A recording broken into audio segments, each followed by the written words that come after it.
नमस्कार दोस्तों, मेरा नाम है रमेश। स्वागत है आपका अपने YouTube चैनल इंग्लिश वालों पर। दोस्तों, आज की इस कहानी में हम सीखेंगे एक नई मोरल स्टोरी को, साथ में बहुत सारे वर्ड मीनिंग भी सीखने को मिलेंगे। तो चलिए बिना देरी किए हुए इस कहानी को पढ़ते हैं और समझने का प्रयास करते हैं। दोस्तों, इस कहानी का नाम है दी वैन क्रो। वैन क्रो का मतलब होता है दोस्तों घमंडी कौवे। घमंडी कौवे की इस कहानी से हमें क्या मोरल ऑफ दी स्टोरी मिलती है उसको भी समझेंगे, और साथ में जो भी नए वर्ड मीनिंग मिलेंगे उसको भी याद करेंगे। ठीक है, और ग्रामर के कुछ रूल्स भी जानने को मिलेंगे। तो बिना देरी किए हुए चलिए कहानी को स्टार्ट कर लेते हैं। तो दोस्तों, कहानी यहाँ से कुछ इस प्रकार से स्टार्ट होती है। वंस, एक बार, अ पुअर लिटिल मैना, एक छोटी बेचारी मैना, लास्ट दी वे, रास्ता भूल जाती है, टू हर नेस्ट, अपने घोंसले का, and it was getting dark, और अंधेरा होने लगता है। उसे अंधेरा मिलना शुरू हो जाता है और छोटी बेचारी मैना अपने घोंसले तक के जाने का रास्ता भूल जाती है, भटक जाती है। तो आगे क्या होता है दोस्तों? इसलिए सी स्टॉप्ड ऑन अ ट्री, इसलिए वह एक पेड़ पर रुक जाती है। दियर वेयर मैनी क्रो, जहां पर बहुत सारे कौवे, पर्चड, पर्च मतलब होता है बैठे हुए थे, पहले से ही बैठे हुए थे। ऑन दिस ट्री, इस पेड़ पर, मतलब जिस पेड़ पर वो मैना गई थी बैठने के लिए, वहां पर पहले से ही बहुत सारे कौवे बैठे हुए थे। हु शाउटेड, वो चिल्ला रहे थे, गेट ऑफ अवर ट्री, हमारे पेड़ से चले जाओ। गेट ऑफ अवर ट्री, हमारे पेड़ से चले जाओ। ऐसा करके वो बार बार चिल्ला रहे थे। कौन चिल्ला रहा था? जो कौवा पहले से ही पेड़ पर बैठे हुए थे वो चिल्ला रहे थे। किसके लिए? मैना के लिए। दी मैना प्लीज्ड, मैना जो थी बेचारी छोटी सी, वो प्लीज्ड, विनती कर रही थी। इट माइट रेन, मतलब बारिश हो सकती है। Let me stay for a while, मुझे कुछ देर के लिए यहाँ पर रुक जाने दो। वो विनती कर रही थी कौवों से कि हमें थोड़ी देर के लिए रुक जाने दीजिए, हो सकता है कि अभी बारिश स्टार्ट हो जाए या बारिश होगी तो उसमें दिक्कतें आएंगी। तो इसलिए वो रुक करके आराम करना चाहती थी वहां पर, और मौसम जब साफ हो जाता है तब वो आगे बढ़ना चाहती थी। बट ऐसे में क्या हुआ, कौवे ने उनको परेशान करके बार बार ऐसा बोला कि गेट ऑफ अवर ट्री, मेरे पेड़ से चले जाओ। तो ऐसे में क्या होता है, but the crow wouldn't listen, तो ऐसी कंडीशन में जब वो बेचारी मैना विनती कर रही थी तो जो कौवे थे वो सुनने के लिए तैयार नहीं थे। ठीक है, कुछ भी सुनने के लिए तैयार नहीं थे। But the crow wouldn't listen.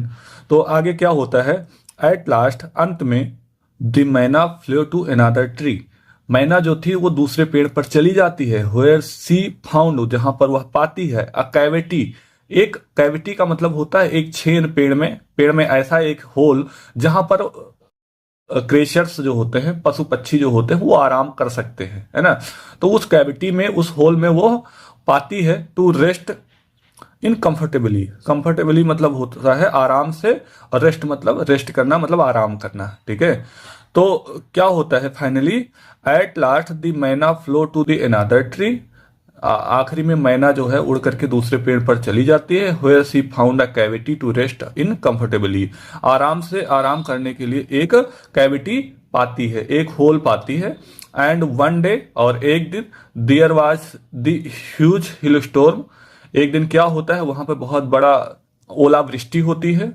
ठीक है, हेल स्टॉर्म, हेल स्टॉर्म का मतलब होता है ओलावृष्टि होना। एंड हैवी रेन, और बहुत भारी बारिश होती है। ठीक है, मैनी क्रो वेयर हर्ट, बहुत सारे कौवे जख्मी हो जाते हैं, चोट पा जाते हैं। एंड सम इवन डेड, और कुछ उसमें मर जाते हैं। ठीक है, कुछ तो चोट पाते हैं, कुछ मर जाते हैं। वो जो बहुत बड़ा ओलावृष्टि और हैवी बारिश हुई थी, हैवी रेन हुआ था, उसमें उसकी बात है ना। When the weather calm down, जब मौसम शांत होता है, the मैना come out and started to fly home, मैना उस कैविटी से बाहर आती है, उस होल से बाहर आती है और उड़ना स्टार्ट करती है अपने घर की तरफ जाने के लिए। ठीक है, जस्ट देन, तभी, one of the crow asked the मैना, उनमें से एक कौवे ने मैना से पूछा, क्या पूछा? How come you are not hurt, किस प्रकार से तुम जख्मी नहीं हुई, मतलब तुम कैसे बच गई। मतलब इतना बड़ा ओलावृष्टि हुआ, इतनी ज्यादा बारिश हुई, बहुत सारे कौवे उसमें जख्मी हुए, बहुत सारे मर गए, लेकिन तुम मैना किस प्रकार से बच गई, ये सवाल पूछता है एक कौवा। उन्हीं कौवों में से एक कौवा उस मैना से पूछता है। तो क्या होता है, जब वो पूछता है तो मैना जवाब देगी। क्या जवाब देगी? God help humble creatures, God जो होता है, भगवान जो होता है, हेल्प करता है हम्बल क्रिएचर्स की, मतलब जो दयालु जीव होते हैं उनकी भगवान सहायता करता है। And let's arrogant ones like you suffer. और एरोगेंट वंस मतलब जो अहंकारी होते हैं वो सफर करते हैं, कष्ट भोगते हैं, किसकी तरह? आपकी तरह। तो जो भगवान होता है वो दयालु पशुओं की, दयालु जीवों की सहायता करता है, हेल्प करता है।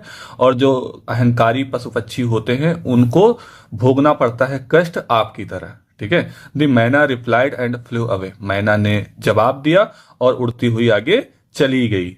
ठीक है दोस्तों। तो दोस्तों आज की कहानी बस यहीं तक है, लेकिन चलिए उसके पहले मोरल ऑफ द स्टोरी को समझ लेते हैं कि इस कहानी से हमें क्या शिक्षा मिलती है।